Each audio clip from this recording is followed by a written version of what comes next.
I mean, I walked by thousands of people to get here. It was a tremendous show, awesome turnout. I'm grateful that everyone's coming to the great state of Texas. It seems to me like this is the biggest show I've seen.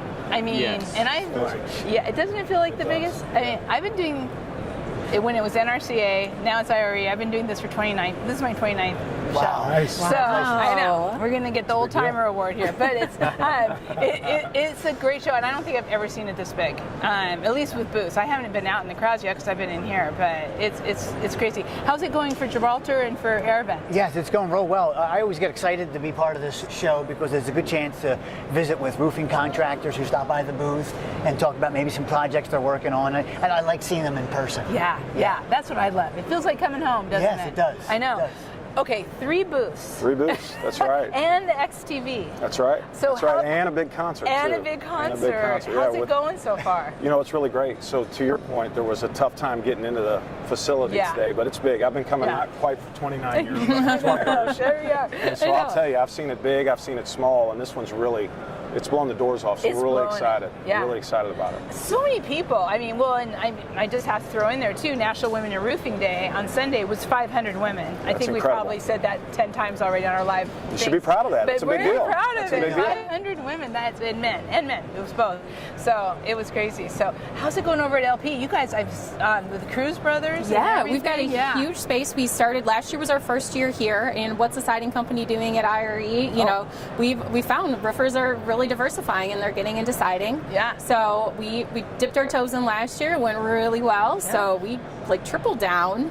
And really got the space and are having live events. And this personally is my first IRE, so I'm blown away. You're inaugural. Yeah. Well, I've come to the First Timers event tonight. Okay. Sponsored by Rufus Coffee Shop. Oh, perfect. There you go. I'll be there. Okay, perfect. Yeah, we're trying. I don't think we can compete with SRS. I don't know. This is our our hometown, so our backyard. So we're excited. You're right here. We were just at your headquarters yesterday for the RC3 meeting. Wow. Isn't that an impressive facility? Oh my gosh. Every time we were joking yesterday, I think I've taken the tour 3 or 4 times, and every time I'm still like, wow, this is just so impressive. It's amazing. That whole first floor is dedicated to training our contractor base, our vendor base, our customers.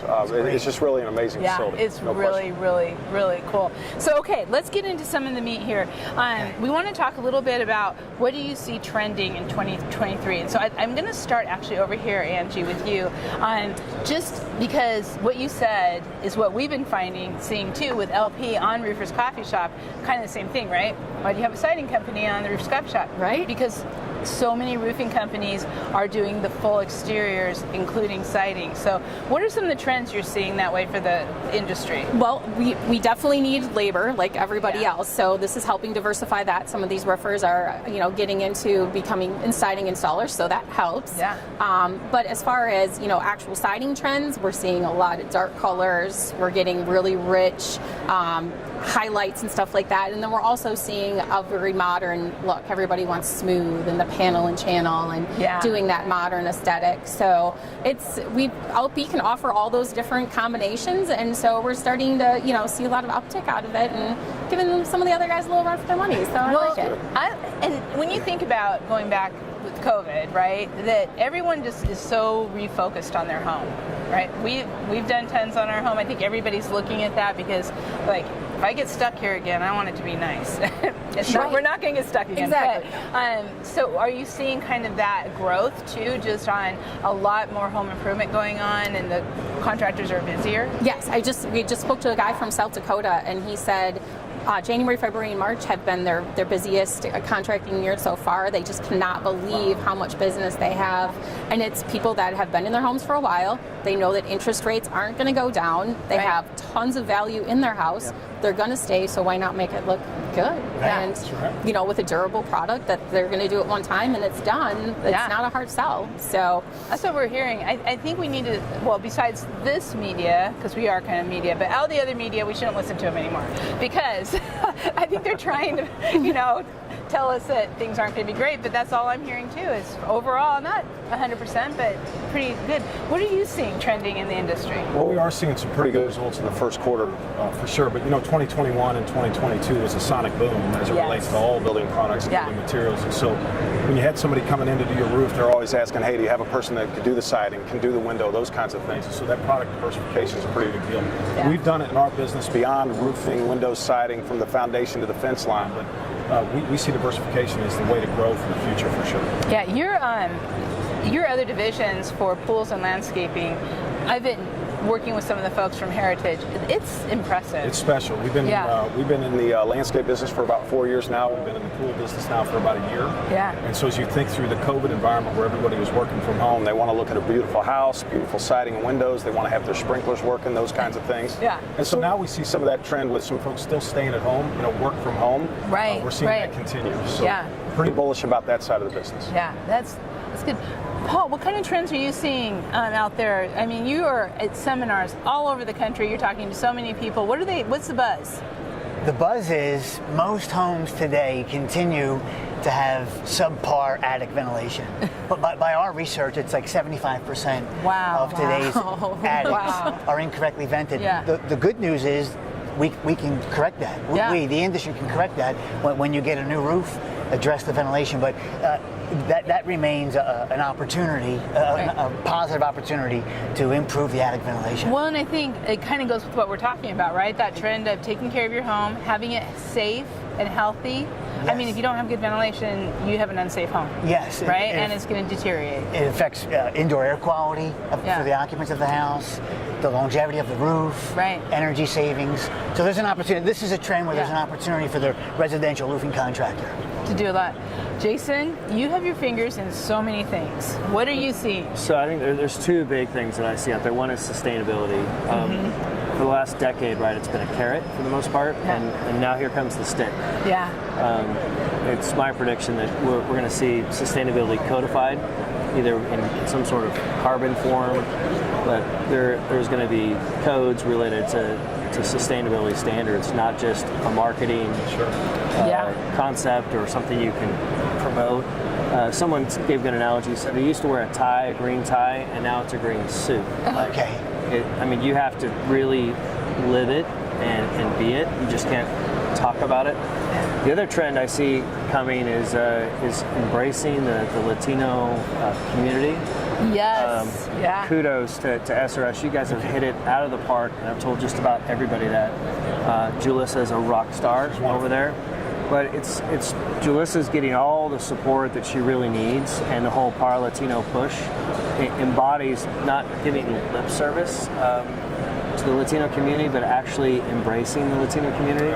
Yeah. We've seen that. I sit on the NRCA board and am a proud NRCA member. And the NRCA has done wonderful things for the Latino community, a lot of programs and translated videos.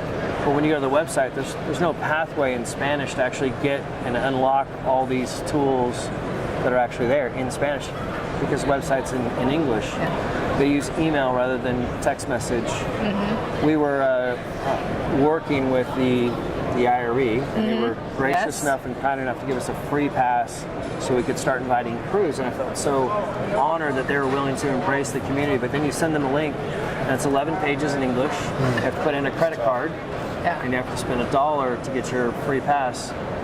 No one will do it. So while there's the desire to bring in the Latino community, there are so many barriers, even when they get here to register. There's no signage in Spanish. There's no Spanish-speaking people to greet them when they get there to get their badge.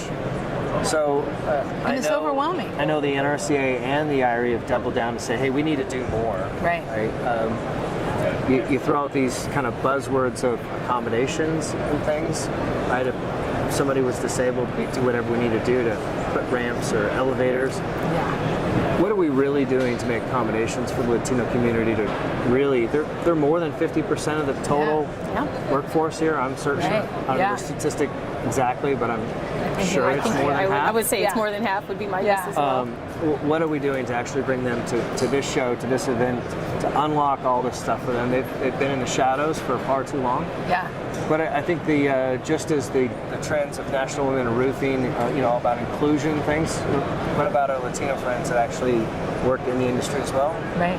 Well, we need that same sort of effort. And again, kudos to SRS for truly embracing that. And I think there's more of that to come. I do too. I think that's an excellent point for trends, because what we're also on National Women in Roofing Day, they had a full Spanish track of classes, first time ever.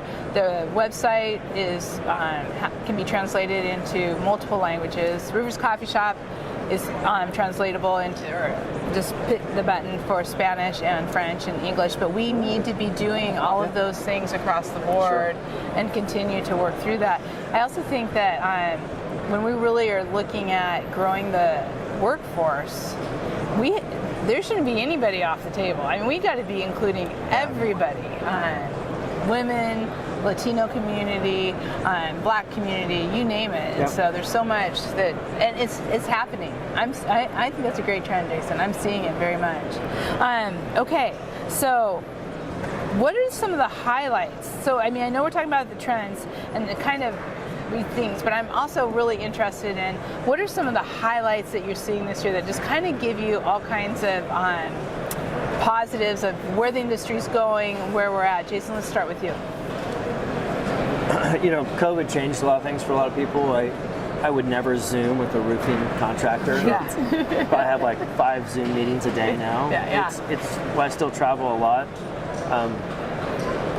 COVID forced us to think differently, and I think broke a lot of the habits of this is the way we've always done it. I mean, for heaven's sake, we used to get faxes. Sure. Years ago. I think that Orders on a napkin. we used to have it. Yeah. So I think, right, if you wanted to eat at a restaurant, you had to learn to use a phone and a QR code. Oh yeah. So there was a lot of really great strides that happened for people to embrace technology. And I think that's coming, right? The world of IT and technology is extremely powerful. This Labor Central platform we've got, I think 2 years ago, that would have been even difficult to approach. Right. To be able to go find a crew on your phone in a second. Today, I think people are more willing to think outside the box. They're willing to embrace technology more. And as we have fewer and fewer skilled workers, we're going to have to find ways to do more with less. Yes, I think so too. And I think that's a highlight that, like you said, of how much we're embracing technology in the industry. And we're seeing, and we've got a long ways to go. We were just at the Innovation Lab at SRS yesterday with our T3 meeting, and I was just kind of blown away. It is something that you don't, it's changing quickly. Digital is certainly the future, and so if you think through, we're trying to make sure that we have a digital platform that's where the contractor is today, but also trying to look forward. So 2 years, 3 years down the road. And so we're trying to ensure that we activate the contractor at the level that they can understand today, but also try to provide them a path from where they're going to go. Right. In addition to that, as you think through, as there's a generational transition from the owner of the contracting company today, they're passing it on to their kids. They do everything through this phone. They do. That's what they do. And so I often joke about this when I take my younger kids out to lunch and all their other kids are sitting around. They're not talking to each other. They're texting and doing those kinds of things back and forth. And so that's the next generation, the millennials and the Zs, and we've got to make sure that we build the path to get there. I agree. And be inclusive that it is in multiple languages, like you talked about, and that when people can get to it. What are some of the highlights that you're seeing? Because, I mean, like I said again, you are seeing through like Stephanie Beard with Bliss Roofing, who won the World Award, just came up and she was like, I'm at your seminars every year. I mean, that the contractors really care about education. They do. I was going to say, so we do our seminars aggressively. It's almost like a rock concert tour, but not that exciting. During Q1, 35, 36 cities all across North America. In the winter when roofing is slower, because they won't come if they could be roofing. Yeah. We know that. Yeah. But the pandemic in 2020 shut our season down short. We got 9 of 11 weeks through, and we immediately went and launched a podcast. Yes. I don't know that we would have had a podcast. Yeah. Well, we might have eventually, but now we have one. It's called Airing It Out with AirVent, if I could plug it. Yeah. But I love it. Every month it's an interview with a roofer. And then we also launched AirVent University. Again, another portal. I don't know that we would have. So the thirst for education and then the pandemic forced us to pivot a bit. Yeah. And then I would say this, I do believe, because we're back in person with our seminars, we don't do them this week, we take a little break from the seminars, but there is a strong thirst and desire among roofing contractors to get educated and learn more about it so they can do their job better and do it right and take pride in it. Yes. That's what I'm saying. Yeah. And that excites me. Well, as you think through, the homeowner is more educated today. Yes. They understand what a contractor should be based on their research, and so as a result of that, the contractor has to step up their game. Keep no pace. question. Yes. Yeah. Good point. And we're seeing that through our Ask a Roofer website. We're seeing homeowners are there asking questions every day, and building owners, and they are, I mean, they're doing all their research ahead of time. And there's some cool, cool technology that's happening on that front, Roofle being one of them, where it's going to start helping to have homeowners actually buy a roof online, which it's going to happen. I know it seems weird, but it's going to happen. I don't doubt it. Yeah, I know. Highlights for the year so far. Highlights, I dovetail off of what you mentioned earlier, the Latino contractor base specifically for us. We've worked very, very hard to find that community and then to engage with that community. And now this year's all about activation. And so as a result of that, we're starting to see that we're respecting that segment, that group. They are 50% of the labor, 20% of the population. They're going to grow. Constantly growing. So if they work for their parents or with their parents, they said to themselves, well, I want to be a business owner. I want to do those kinds of things. And so we're embracing that community because we know that in order for us to grow, we have to embrace that community as well as any other community out there that's in our space. Right, exactly. Well, speaking of shameless plugs, I am going to say we're launching a new Lunch and Learn series. It's going to be 100% in Spanish, and we are doing it with SRS. And the first Lunch and Learn will be with Labor Central and SRS. And I am not going to be hosting because I do not speak Spanish. I wish I did. But You should have invited Julissa. I know. Well, Julissa's going to be doing it. And Julissa and Jessica. Hi, Jessica. Yeah. Both Chavez. You'd think they're sisters, but That's right. Julissa and Jessica Chavez. Yeah. That's wonderful. So awesome. those are the kind of things that I think hopefully, and it will go on the phone so that everybody can get to it. So, Angie, what kind of highlights are you seeing for the year around your contractors and your business? I'm starting to see, and going back to the sustainability thing, that's really becoming a very, very key thing. Homeowners, that read a statistic online that millennials are, 75% of all millennials will spend up to 30% more on a product that they know is sustainable. Yes. And Gen Z is even more. And those are the people that are buying houses and for the remodeling industry, which that's what we're hoping keeps everything floating this year and beyond. Their sustainability is a real big thing. So LP's done a lot. We have a declaration, ESG's talked about all the time. They're really diving deep into it because we have such a carbon negative product. I mean, that's a really proud thing to talk about. I mean, that's huge. Yeah. And this next generation, they're going to demand it. Absolutely. They're doing their research, they're finding out, and they're going to go with eco-friendly products. They care about the planet. Yeah, they care. Well, we have hope. We have hope. Okay, well, let's kind of also talk a little bit about some of the pain points, because we know we've had a rough couple of years last. What are some of the pain points you see going into this year that maybe that we should be, the contractors, our audience should be aware of, that maybe we can get ahead of? I would say that you still see a few manufacturers that aren't quite up to speed yet. They're still having supply issues and stuff, and if you don't have caulk or you don't have coil, you can't install the siding, so there's still some of those hiccups that are happening. So I'd say that's some of the issues that we're seeing, but I think it's just the fear in the media, and everybody's just, they're listening to the hype, and everybody's getting a little skittish, where, take a breath back, it's not 2008, we're going to be okay. It's so different. Everything that led up to it is totally different than what led up to 2008. We learned a lot of lessons in 2008. If they let that happen again, then shame on the whole lending industry. Exactly. But Exactly. it's going to be. I think we're going to be okay. I'm confident at least. I'm feeling the same way. So, but. What are you seeing as pain points for the industry this year? I really think the interest rates are a concern for me. Where they sit today, where they were, just 6 months ago, 12 months ago. So that's a challenge. So right now, I think.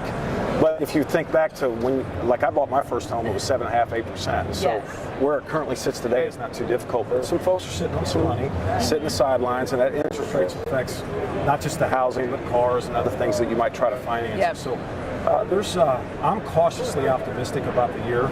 but I'm also really interested in what the Fed's going to do and how things are going to shake out that way, because I think we're underbuilt in support of the housing need on a go-forward basis, and so that household formation has to have a place to go. And so at some point when the interest rates settle in, I think there will be a nice recovery for the economy, but just a concern about that. Yeah, and what are you seeing with new construction? Well, we're seeing the completions really ramp up, but the new starts and the new permits and those kinds of things, they're down. They're naturally down. I think we saw a nice spike in January and February, and I think the one thing about the builders is they're smarter today than they were years ago, and so they're going to figure out how to continue to sell homes. Right. So that excites me, because that's, and I'm sure it excites them too, because they've gone through recessions and things like that before. I think where we sit today, even with another 1 or 2 hikes, I think we're going to be fine, but just concerned with the long-term future holds. It is, and it's hard to hear, because you're just like going, come on, let's just go to work and get some stuff done and be with our families. And that's right. Unfortunately, there's a lot of hype that goes on. But if you think through it too, the roofing industry, we did have the sonic boom in 21 and 22, exponentially high in 2022, and even if there's a bit of a fallback, it's still going to be above the standard norms. Right. But interest rates are something I'm looking at. Yeah, that's good. Paul, pain points that you're worried about for contractors? Pain points. Well, first I was going to just make a side note that it's not all doom and gloom that I'm hearing from roofing contractors in the cities that I visit. There's a good amount of roofs to do still, and they've got a good log of projects to handle. That's what I mean. Not all of them, but enough to voice it out loud. Yeah. A pain point, and this is an ongoing pain point, but it's also an opportunity that I'm aware of from roofers, is so we talked about homeowner education. So the homeowner that's not well versed on the need for ventilation, let's say, but they do want a new roof. It's obvious they need a new roof.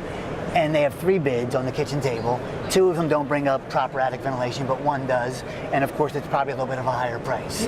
And the justification for that conversation, why my price includes the attic ventilation, that's a pain point to some roofers.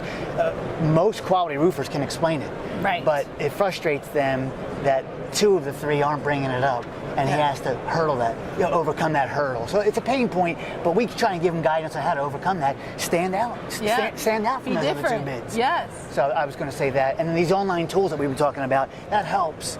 You can point the homeowner to those tools. Look, it's not just me, Paul's Roofing, saying it. Right. It's out there. So so that's an Well, and I think it's interesting too, because I think this is an ongoing pain point. But you and Stephanie were talking about the problems with the architectural community not actually specifying things. And I hear this from roofing contractors all the time. Thank you, Heidi. So another pain point, we have a live Q&A at our seminars, and it's open to whatever you want to bring up. And sometimes people are candidly, so I'm replacing this, they're paying me to replace this roof, but it was built wrong. Well, no homeowner wants to hear from me that it wasn't built correctly. And no, you may not want to hear that, but it can stop with you. So you're paying me for the new roof, and this is why it was not done correctly. I'm sorry that was the case, but today it stops. Right. And it's education, maybe it's laziness, I hate to say that, but I think it's awareness.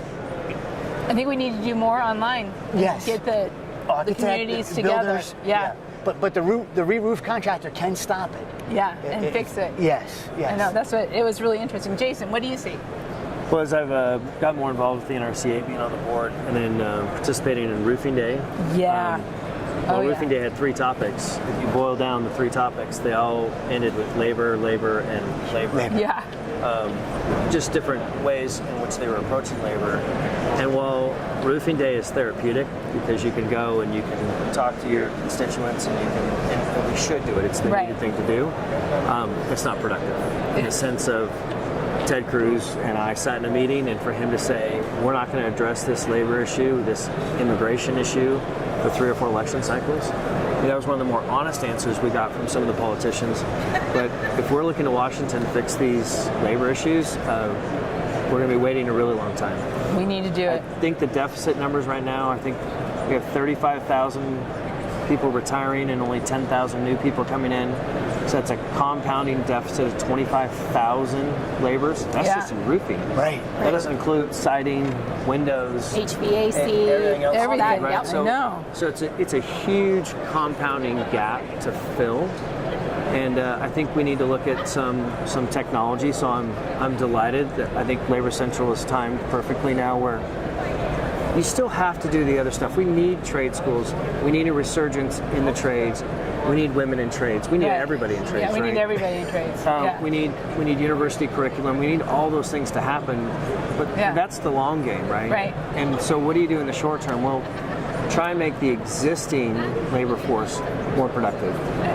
I find it almost nauseating that today sub crews can't find work at the same time roofing contractors can't find labor. I know. How can the two things exist at the same time? Yeah. Mm-hmm. So there seems to be not necessarily a labor shortage, while there is There in is. total. We could make the existing labor more efficient if we created I think there's a connectivity issue in our industry that I think can be solved with some technology. Yeah. So I'm excited about that. I think it's really a game changer. Folks like you've had discussions, right? If you have a contractor that has one crew, they can install one roof a day. If they have two crews, they can do two roofs a day. Right. Three crews, so on and so forth, right? While we had a gap or a period of a year and a half where materials became the linchpin to production, today we're right back to the same linchpin we've had for the last decade, which is labor. And you know, it's interesting too, because I think about roofing day, because I know you'll be there, I'll be there, and you're right, they're not dealing with the big issues of immigration, and even though we work on it and we do the advocacy, but the long-term CTE probably has been the biggest success of that day. But in the meantime, we got to take care of. We just got to do it and get these people and make more people feel welcome to come in. I think taking ownership, much like you guys have done, and not pointing to other people to do it, right? Right. What are we going to do to fix the industry? I think looking to other people for them to do something right is not going to fix it, right? Yeah. So kudos to you guys for taking it on. I think there's lots of people looking for new solutions, and that's exciting. Yeah. I'm excited about the CTE that you mentioned, the career and technical education. Yeah. Because, to date myself a little bit, when I went to high school, there was a Votech. Yep. So it was an auto shop, and so you could bring your 69 Camaro in there and they get that thing rocking and rolling. right. And so that kind of went away for a while. And so getting back to that, it's okay to be a roofer. I mean, it's just fine to be a roofer. Great. It's a great solid career. Yeah. In most technical schools, right, roofing isn't even an option. But quickly, we're now seeing, because the courses have all been completed, it's there. Another one that dovetails with that is Skills USA. Yep. Yes. How incredible is this? I don't know how long Skills USA has been. I think it's 40 plus years that Skills USA has been taking place. Did you realize they've never put a roof on a house in Skills USA until last year? Yeah. Oh my gosh. So you got guys in there doing every kind of trade, from electrical to plumbing to flooring to, everything, right? Right. But never to put a roof on. Yeah. So it's crazy. wonderful, right? You got to. It would have been great if we started 40 years ago, but you got to start someplace. Yep. And I'm delighted that the Roof Alliance has done good work to really pull that through, and it's exciting to see roofing be part of technical schools, part of Skills USA. There's good stuff happening. It's 20 years later than what it should have been, but Yeah, that's it's the happening. problem. Is that they're Yeah. starting it, and Yeah. the National Association of Home Builders and the Boys and Girls Club have started a partnership now. And think about saw those that. kids that they've never lived in a house. Usually they're in apartment buildings. They don't even know that that's a career path that they have it to. So they're exposing them to roofing and HVAC and siding, and just letting them starting in middle school. So these are just trades, and they're not only teaching them the trades, but also how to be an entrepreneur and own your business someday. Yep. So they're growing. So it's a couple years out, but at least somebody's doing something, and it's taking off. It's got teeth.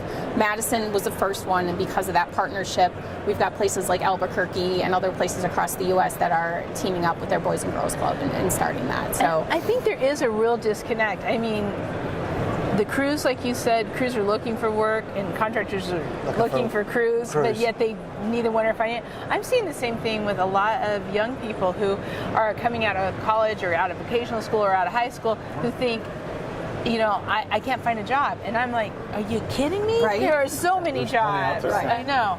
you just can't not be a looking in the right YouTuber. place, right? Right. And that's what Chris talked about in his keynote, right? Was, there's workers out there, they're just working someplace else. Yeah. I think we were on a podcast maybe a few weeks ago. Right, yes. And his opening line, which I thought was really cute, was, hey, remember the days when you created a job description and then you posted it and people applied? Yeah. It's like, I hope you enjoyed that, because it's so now you have to go find these people, and they're gainfully employed someplace else. You just got to tell them why your job's better than what they're doing today.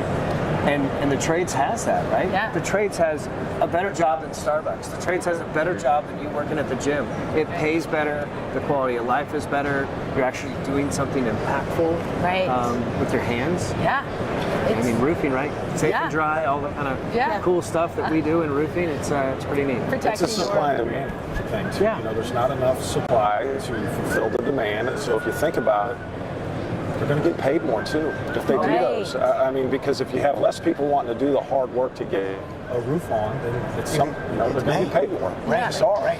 Yeah. So I think we're just seeing it, and I'm so glad you brought up Skills USA, because that's in June, and that it will be the first time that there's going to be a roof demo there. We already have the states coming into it, and it's going to be phenomenal. I mean, and I'm really excited that the NRCA is really leaning into that to kind of take it to that next step, because as an industry, it's crazy that we haven't been represented.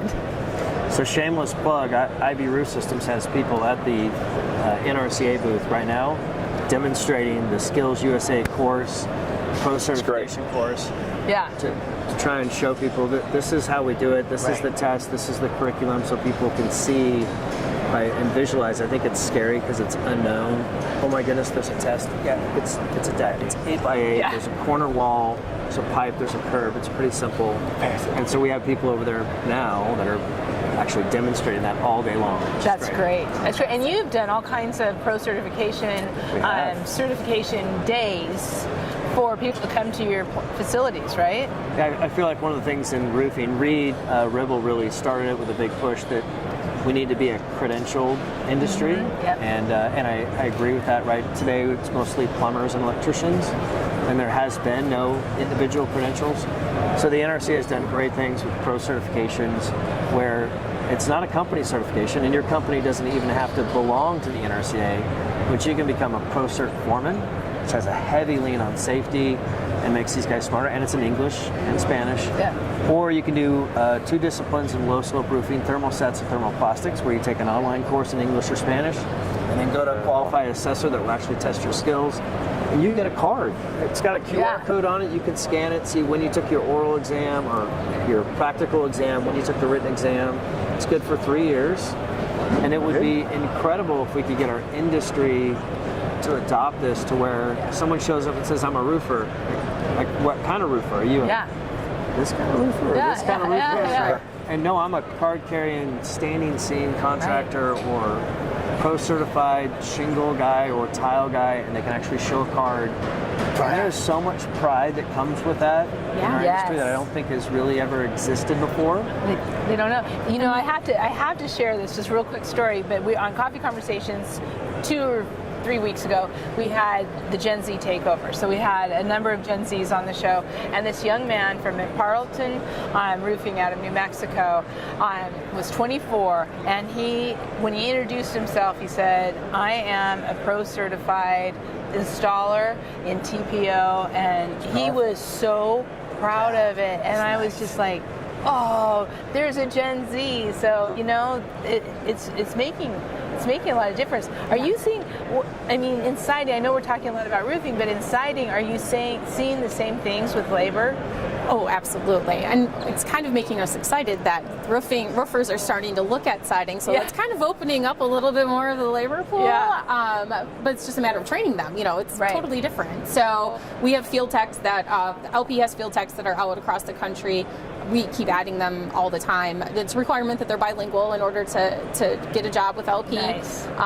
And just going out and constantly training crews left and right, whether they've already been installing siding and just looking to do something different, or they're roofing crews that are looking to get into it. But yes, we definitely have a pain point with labor shortages as well. So now, I don't know the answer to this, but Skills USA, is there a siding? I don't think so either. Okay, we can work on this. I know. Together. When you said that, I was like, Yeah, I mean, because we want to get that whole exterior, absolutely, right? To the house. Maybe roofing's not the last. I don't know. We'll find out. Yeah, exactly. I was going to say, a large percentage of the contractors that we talk to, siding's part of their business model. I'd say this is A third, Yeah. a fourth, yeah. Yeah. And just to top off on the pride part, Yes. some contractors, this is a long-range plan, but will take pride and go to a school's career day, and the daughter or the son encourages the dad to go. He tries to take time off and go, but look, that's a longer play, I know, Right. but it's part of the message. Middle school, high school, don't wait to high school. Middle schoolers hear it. The town that I live in, we do a career day at the Parade of Homes every year, and every year we're seeing more kids and more girls coming too, That's great. which That's is just great. awesome. I love So it. we do a demonstration, and they're all in on how we're putting up the siding, asking questions. So there's hope. There It's is just going hope. to take There's a little lot. bit. Well, and right now, Molly Ekman Yeah. is over in the Ivy roof. Absolutely. Did I already say this earlier? I think I did. But she's there right now signing books. Oh, we talked about it before we started. Yeah. Yeah, so Yes.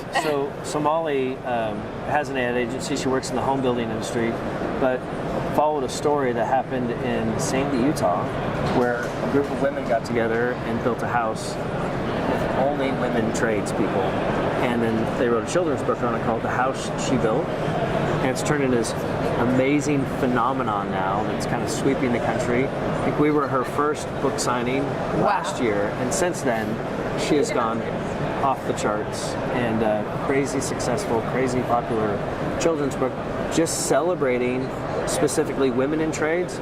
But there seems to be a resurgence of taking pride that my dad does this, my dad does that. Yeah. I think some of that took place during the COVID era. The idea of an essential worker Yes. Yeah. had a little more right, pride. right. Yeah. Yep. I don't know if that's, I mean, you kind of go to root cause and different things. I think that was a big part of it, right? I think so too. I think, those guys still do those jobs, and they weren't very, maybe not glorified jobs. But suddenly, right, this term came out of essential people. And if you looked at the people that were essential, the people who actually keep the country running, keep our homes safe and dry, and use all those words, right? Oh my goodness, right? Roofers got up every day and went to work during the pandemic, Yeah. right? Manufacturers stayed open. Those people that were essential, right, were maybe loved a little bit more, thought maybe a little bit differently. Appreciated. And I hope that appreciated. Yeah. I hope that trend continues. Yeah. Because we need these essential people, right? Right. That make our lives a little more pleasant. I think Micro uses that pun a lot, right? Right. That Micro, keep yeah. our lives civilized, right? Yeah. The people that do the dirty jobs, Right.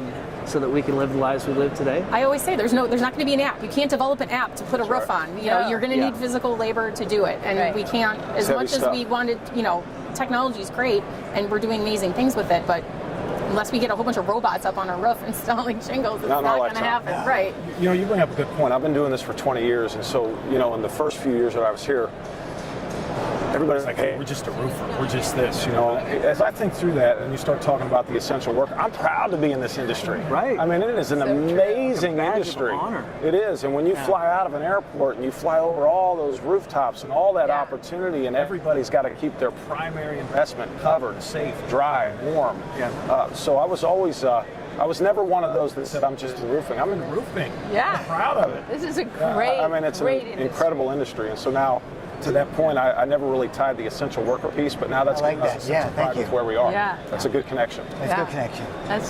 That is cool. Okay, we're going to ask this question tomorrow of our contractors. So even though we've kind of touched on it a little bit, I want to make sure we kind of get all of your feel on this. So Jason, I'm going to start with you, and it's going to be on material shortages. All right. This is the tough question, I know, but where are we, and what should they be expecting this year? So, for the most part, we've seen some stabilization in supply. We've had a little wetter than normal winter, and I think the shelves are full in a lot of places. So we see things a little slow right now, but I think that's all based on weather corrections and inventory that's in stock. But in general, supply is bad. Are we going to go back to the days where I tear off a roof today and place the order in the afternoon? Likely not, and I hope we don't go there. But the days of placing a year's worth of orders and making stuff months or a year in advance, that's really over. So I think prices are stabilizing and material is robust. Just a few pinch points around some adhesives, some fasteners that still create some challenges. Mm-hmm. But in total, we've made a lot of course corrections as manufacturers, as distribution, and then ultimately contractors adjusting how they place orders. for 20 years, we lived on the orders that came in today, shipped afternoon, or the next day. Yeah. And now we get orders weeks in advance. So contractors are starting to do a lot better planning, which makes our It's life a little bit amazing. Yeah. We appreciate that. Yeah. We appreciate that. Yeah. It's great. So yeah, overall, I think material supply is good.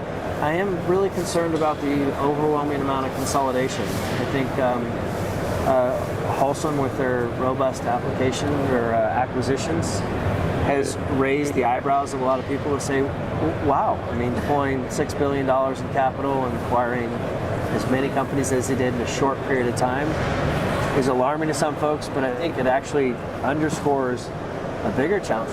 This has been happening kind of all along, right? If you look at, there's 2 Swiss companies and 2 French companies that now probably own close to 50% of the total market.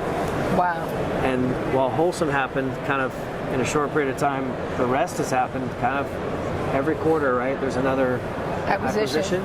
Yeah. And there's fewer and fewer folks like me. I've been going to Spry for nearly 15 years, and the group gets smaller and smaller and smaller just because there's this tenacious acquisition. Yeah. But if you look at the core of, why are they acquiring, I think it's a hedge against maybe kind of, they feel bullish about the market, or they wouldn't be spending the kind of money they are. Right? That's it. That's The it. multiples they spend. Yeah. Right? Yeah. So they're expecting a return on that investment. So they see the opportunity with a $1.2 trillion infrastructure package. Yeah, if you're going to hedge against kind of a worldwide slowdown, the U.S. is probably the most stable, resilient market in the country. Yeah. And what are you going to invest in? Hey, roofing, concrete, siding, those sort of things, right, that are going to be that we have for our stable, infrastructure. right? Yeah. Well- There's an aging home stock. I was just going to bring that up. Yep. So that's a big deal. And you got household formations now. There's more folks in a home that want to get a home on their own. Right. So as you think through it, there's some underpinning positive sides to the economy. It's just a matter of when do we get to it? Yeah. I think there are sectors of the economy that are going to suffer, but I don't think construction's one of them. I think construction, right, is going to be pretty robust. Right? Yeah. It may not be as crazy as this sonic boom you said, which is, I think, a good explanation. It is a good. It's like, what are these manufacturers doing? They can't keep up. It's like, these are spikes that we've normal times. never seen. So, while we're slowing down, the growth and the opportunity, I think, is still strong.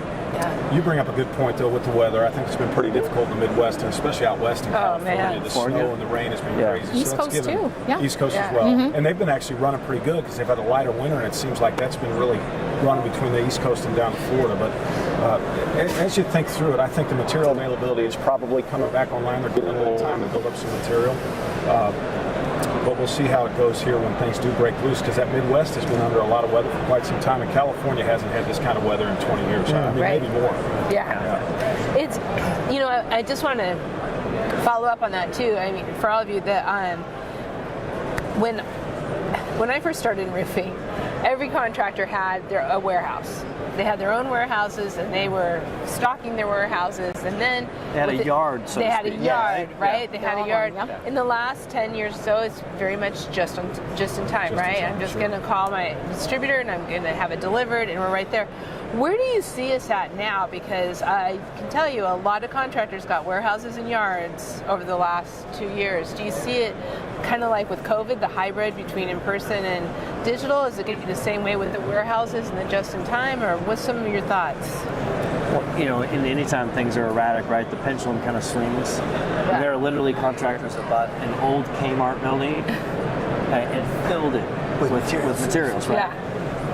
Because they want to make sure they had materials to keep the projects going. Is that really practical? Probably not. Is it necessary? Probably not. We're going to go back to ordering products the day we're tearing off a roof? Yeah, probably not that either. So while the pendulum swung in this direction, it'll come back to some sort of balanced approach. I think people will be a little scared for a little while, and I think keep some inventory on stock, maybe change some of their habits of placing orders in advance. That would be amazing. And doing a little bit of planning would be awesome. So I don't think we're going to be there as far as people buying warehouses and having this. But you need to have a yard today. I think people also saw the ability to buy in some bulk.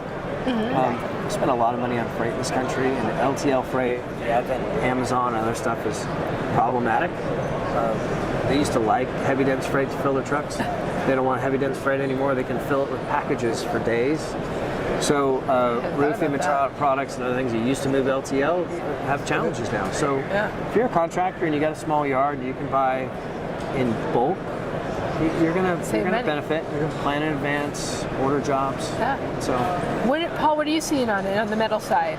Yeah, so the pandemic affected Gibraltar Air Vent as it did many manufacturers, but we're largely out of the woods with that, knock on wood, and we're back on track to supplying as needed. Yeah. Yes, You so see it's positive. It's everything. Yes. What are you seeing? Material supply's been fine. I mean, it's not been fine, but it's improved quite a bit, with the exception of a handful of vendors.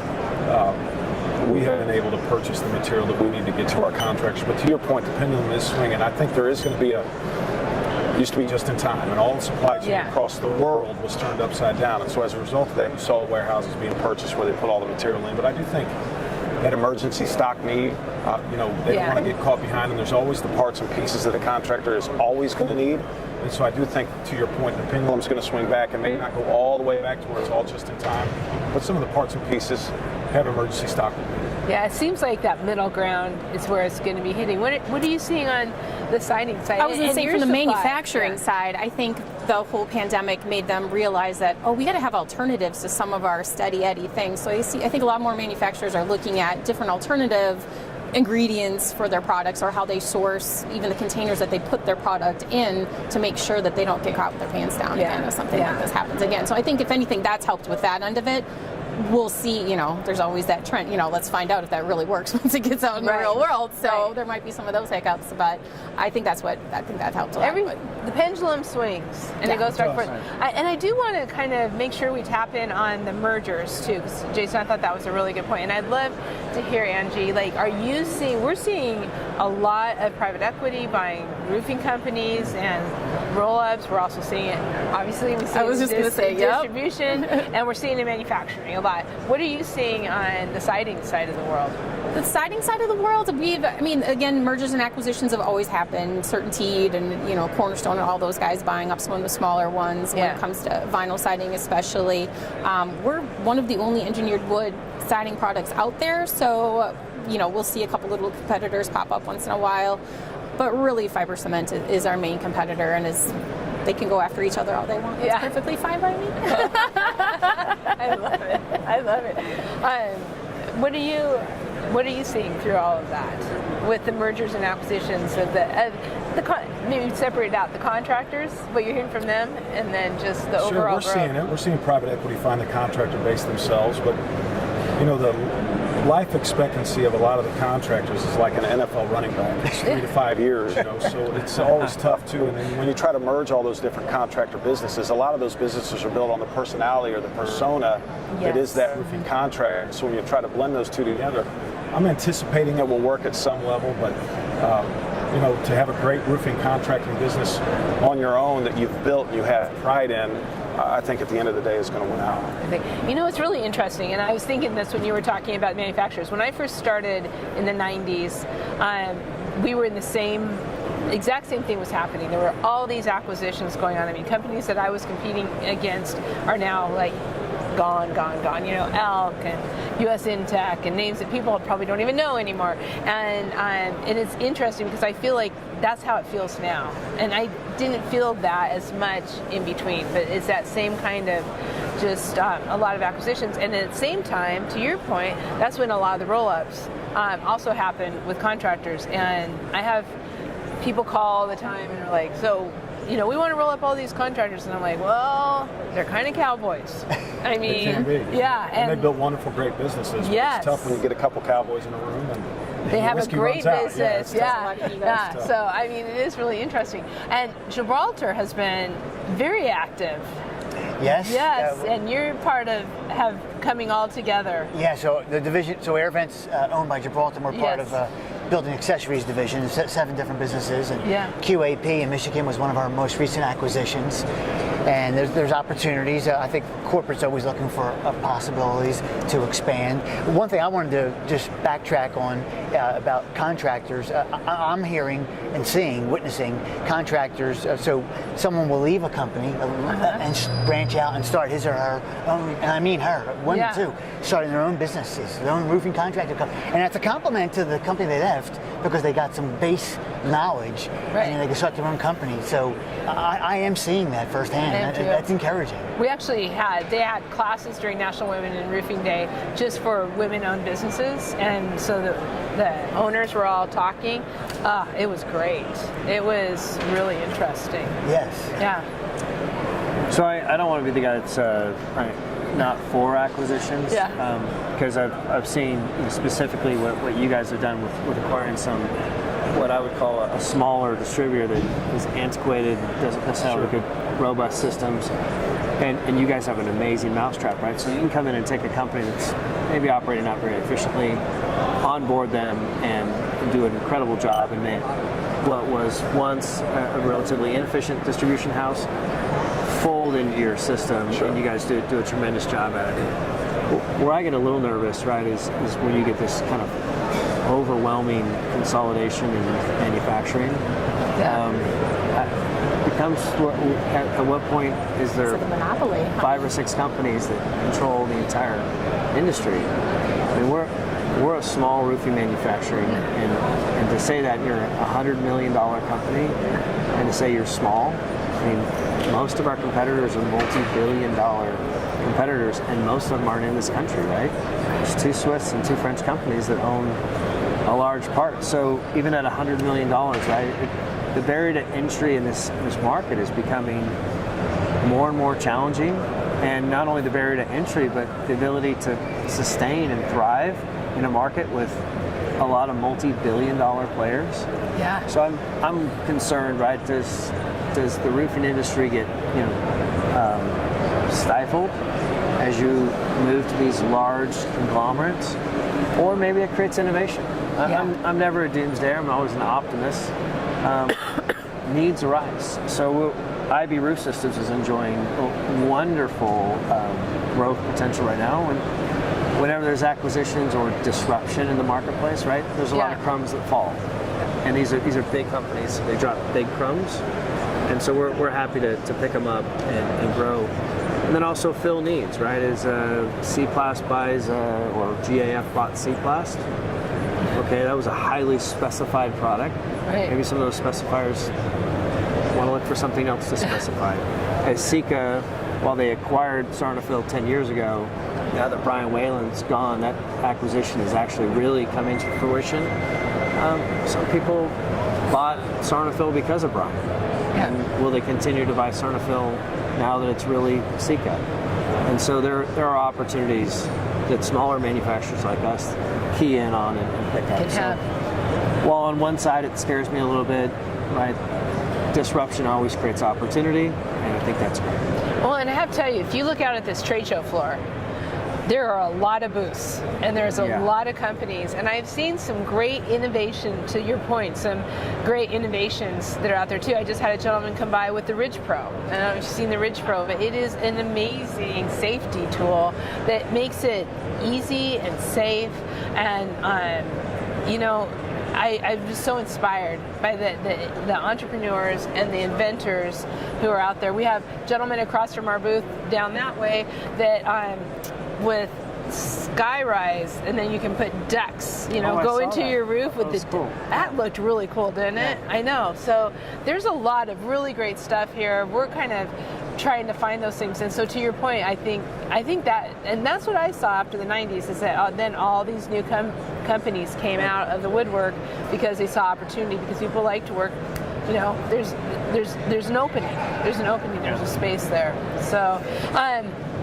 Wow, this has been the best conversation. I have to tell you, this has been so good. So we have just a little bit more. So I'm just going to go around and just, give us one last thought about, the coming year and your company, and just this is a time if you want to share anything that you're doing in your booth or the Cruz Brothers, any of that. So let's start with you, Angie. Great. Yeah, LP. We have our pre-finished product now called Expert Finish that we launched 2 years ago. It's really starting to take off. We're starting to head west with it and getting more pull in the East Coast as well. We're investing more facilities to pre-finish our product. So that's going great. We have a great partnership with the Cruz Brothers, going out there and teaching everyone how to install our product properly. We're teaming up a lot with different influencers, and we're seeing a lot of uptick with our product, and we're so excited. Manufacturing's up and running. We're building more facilities, and we just keep reinvesting in the company. So LP is on a great path. You I'm guys really are proud fun. to be part of it. I mean, you're doing so many great things. We have the podcast with the Cruz Brothers. You can find everything about LP on Rivers Coffee Shop in the directory, but those podcasts with the brothers, They're so much loved fun. it. I love it was those so guys. much fun. Yeah, And I keep great. forgetting to talk. I mean, we have other engineered wood products too, not just siding. So we do subfloors and OSB and all that kind of stuff too. So all in Check general, it out. yeah. Check it out. Okay, last coming this year, and please talk about the XTV.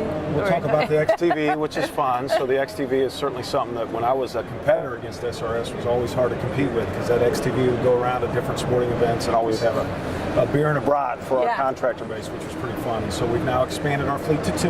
Okay. So it's fun, and I believe your daughter's going to be singing outside of our XTV. Is that right? Yes, tomorrow at 3 o'clock. Yeah. We're excited to have her, but I do want to do another shameless plug specific for Raise the Roof Foundation. So tomorrow night we've got Ray Wiley Hubbard, Darius Rucker, President George W. Bush. I can't believe that's so cool. And then Eric Church. And that Raise the Roof Foundation has been in place now with SRS for 10 years. We've donated $12 million to the communities that we support.